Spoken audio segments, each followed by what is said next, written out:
आज international women's day है और महिला दिवस केवल एक दिन नहीं बल्कि नारी के आत्मविश्वास और उसकी ताकत को महसूस करने का मौका है।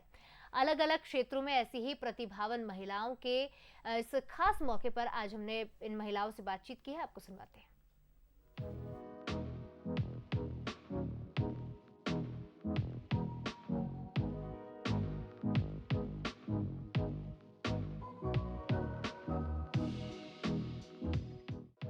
डर उसे भी लगा फासला देखकर, पर वो बढ़ती गई रास्ता देखकर। खुद ब खुद नजदीक आती गई मंजिल, उसका हौसला देखकर। आज बात उन विमेंस की जिनकी जिंदगी के रास्ते कभी आसान नहीं थे, लेकिन इन महिलाओं ने अपने संघर्ष को अपनी ताकत बनाया और हौसलों को वो उड़ान दी जिसकी दुनिया आज गवाह है। ये वो महिलाएं हैं जो हर दिन अपने सपनों का पीछा कर रही हैं, जिंदगी की तमाम मुश्किलों को पार करते हुए आगे बढ़ रही हैं। इन महिलाओं की मेहनत, संघर्ष और आत्मविश्वास ने ये साबित कर दिया कि अगर ठान ले नारी तो ऊंचाइयों को छू सकती है।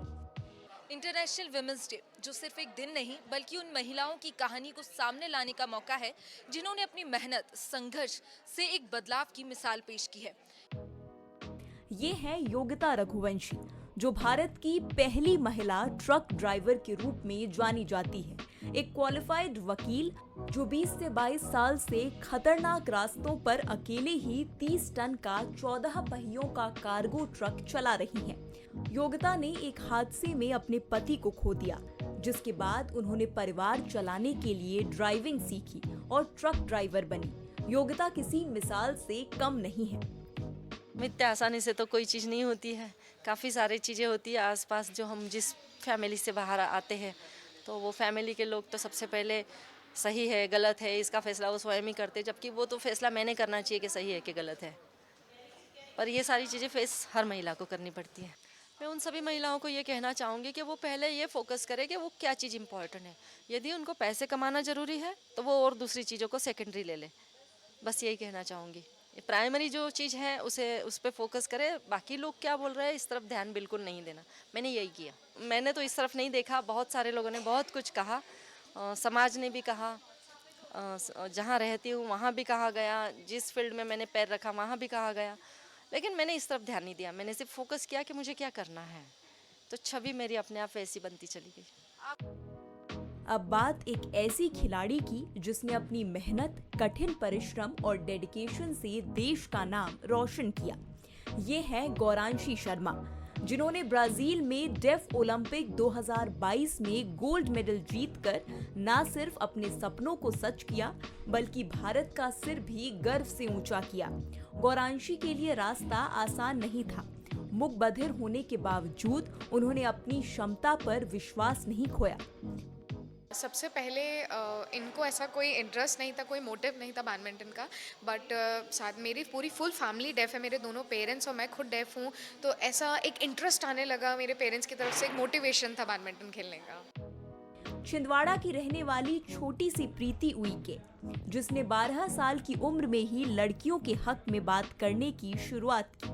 प्रीति लड़कियों को पढ़ाई के लिए जागरूक कर रही हैं। 40 से 50 लड़कियों का शिक्षा को लेकर काम करी, एक सर्वे टाइप का किया था। तो इसी के तहत कहा गया है, तो कुछ बच्चों को मतलब अधिकतर बच्चों का एडमिशन हम लोगों ने स्कूल में करवा दिया, क्योंकि हम लोग स्कूल की प्रिंसिपल वगैरह इन सभी लोगों के साथ मिलकर काम करते हैं। सुरक्षा विभाग, पुलिस वगैरह, इन सब से हम लोग मिलकर काम करते हैं। तो एक समूह के रूप में काम करना मेरे हिसाब से ज़्यादा आसान हुआ। मेरे को जब इन्वाइट आया तो मैंने अपने पापा से पूछा, मैंने बोला पापा मैं चली जाऊँ, मेरे को वहाँ पर बुलाया जा रहा है। तो पापा बोलते हैं एक बार अपनी मम्मी से पूछ लो।